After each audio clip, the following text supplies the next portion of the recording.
Hello there, people of the internet. How is everybody doing today? I'm doing alright. Thanks for asking. Anytime I talk about something that is a weaker cartridge, like for example, I've got this right here. This is a 9mm PCC, or I got a 9mm handgun here. I got a bag of 22 long rifle right here. Whenever I talk about weaker cartridges, I get a bunch of people who go into the comments and they tell me, hey, guess what? Those right there are plenty effective with proper shot placement. You get yourself a 22 long rifle, and within decent distances, with proper shot placement, you can go ahead and put something down. And yeah, that is absolutely true. So before we go into talking about this and why it is true but not as easily done as it is said, I want to go ahead and bring up that I would love to do some stress range testing to kind of show the results that we get whenever it comes to these claims.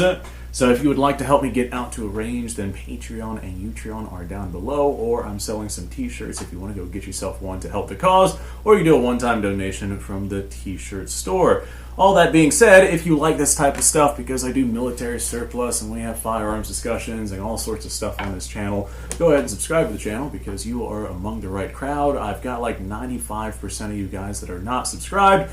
If I could have even 5% of you guys subscribe, that would probably double my view count, or double my subscription count based off the number of viewers that I get. So yeah, that would definitely help out. So whenever it comes to proper shot placement, a lot of people tell me that they are a magnificent shot and they could handle, you know, clipping the wings off of a fly with 22 long rifle from 100 yards away, right? People tell me proper shot placement, this and that and the other thing, and you'll be able to take down a buffalo with a 22 long rifle. They love telling me about the time that one person took out a bear with a 22 long rifle. Actually, I think it was a 25 ACP. I'm sure that people have done it. The problem with that is typically with stories like that, there's only like one or two stories about that, or one or two people that have managed to pull that off, or one or two situations where that is the one case where that has happened. And do you know why? Because proper shot placement in a real life situation is very freaking difficult. It is a lot more challenging than people make it out to be. Like, for example, I don't know how many times I've heard this. I will hear the elderly come on with their 1911s and they'd be like, hey, guess what? I got 7 rounds of 45 ACP. If it can't be solved with 7 rounds, then it can't be solved and I will go ahead and accept death. Well, then he has a truck of 4 people show up and they decide that they're going to fight back and they're armed with semi-automatics of their own, and suddenly your 7 rounds is not going to be enough, especially because in the heat of the moment while you are taking fire from other people, shot placement goes out of the gosh darn window. It is gone. It is done. You just completely forget and ignore your training and your practice and your range days, your adrenaline hits, and you think to yourself, I have to put down this target before it puts me down. You're not going to sit there under fire from an attacking foe, take aim on your sights, and you only have the GI sights because those are just as good as any of the fancy sights that you've seen. Try to aim for the oppressor's or the attacker's hearts. It's just not going to happen. Or maybe potentially go for a headshot or something like that. It's just not going to happen. Your proper shot placement turns into aim for center mass and pull the trigger and make sure that you see your front sight so you somewhat stand a chance of hitting them. And then even then, you're going to have a significantly diminished chance of hitting them, especially whenever they realize they're being shot back at, and they start dodging and weaving and taking cover, etc., etc. Proper shot placement is such a myth. It is insane how many people think that something's just going to stand there, whether or not it's a human or an animal or something like that, and allow themselves to be shot. There are situations where that will be the case. Like people tell me they use 22 long rifle for like taking out things inside of a stable or a stall or on a farm for harvesting a critter or something like that. Or maybe you got a deer that's standing there, 22 long rifle, and it's just in the perfect position with the deer standing there. You can get your proper shot placement, but that is not the norm of what you would use these for practical applications.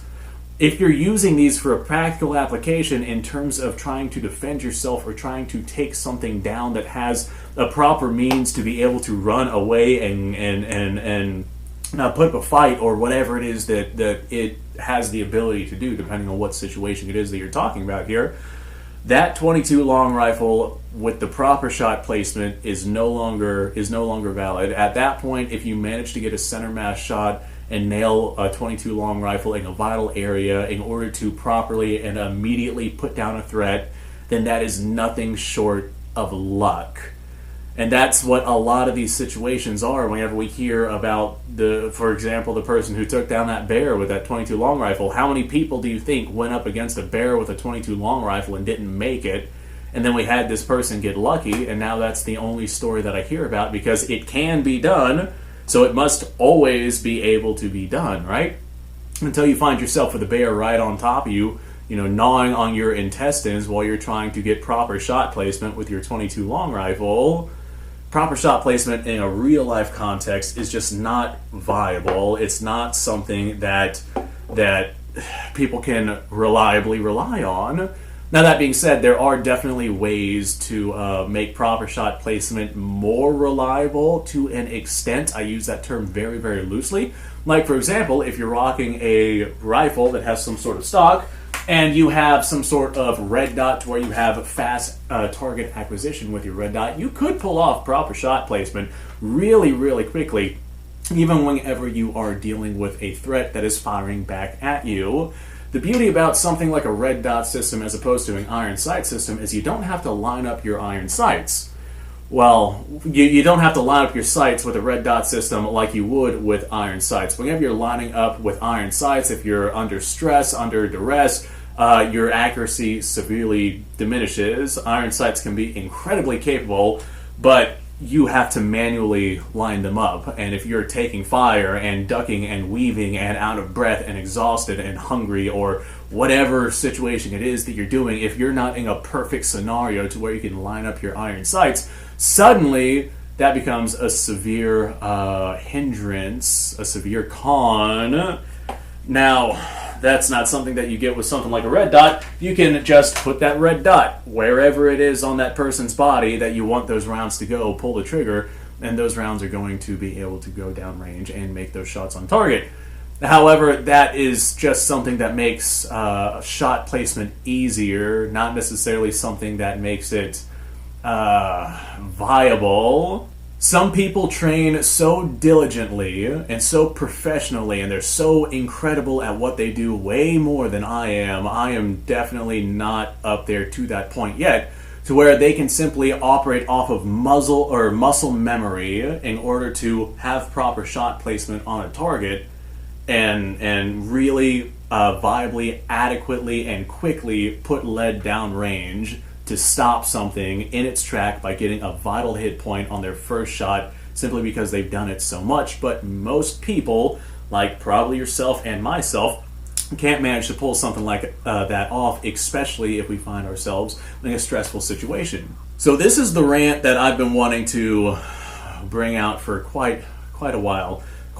People tell me proper shot placement, proper shot placement, proper shot placement over and over and over and over and over. It can be handled. A 22 long rifle can absolutely do it. It doesn't matter if you have a dozen guys coming after you, if you have a dozen rounds of 22 long rifle. Just make sure that you get headshots on all of them, or make sure that you do your proper shot placement, or insert your thing of proper shot placement here. It's the same story with just one thing happens with one particular situation, and since it happened, everybody's saying, hey, guess what? This can happen, so in a practical sense, that must be what always happens, and that is simply not the case. Proper shot placement is so difficult when you are under stress. So, I think I've said my piece here. Thanks for watching, folks. I appreciate your time. Like, subscribe, share. Description below has a link to all sorts of stuff. Go check it out. You guys go off, have yourself a fantastic day. I will see you guys on the next episode.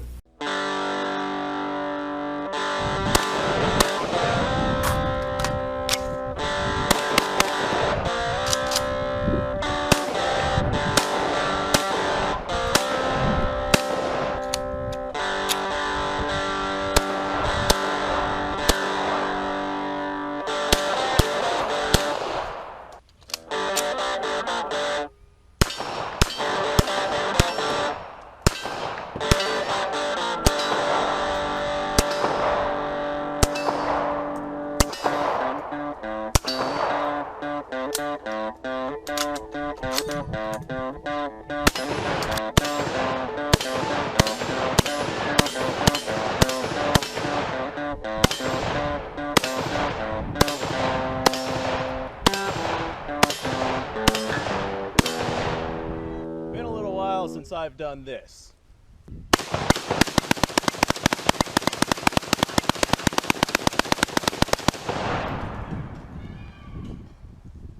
Bonnie and Clyde be damned. The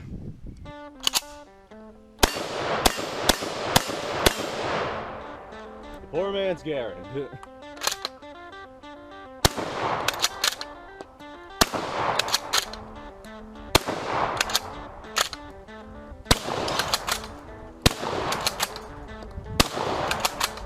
It's a shame that bolt-action shotguns aren't more mainstream.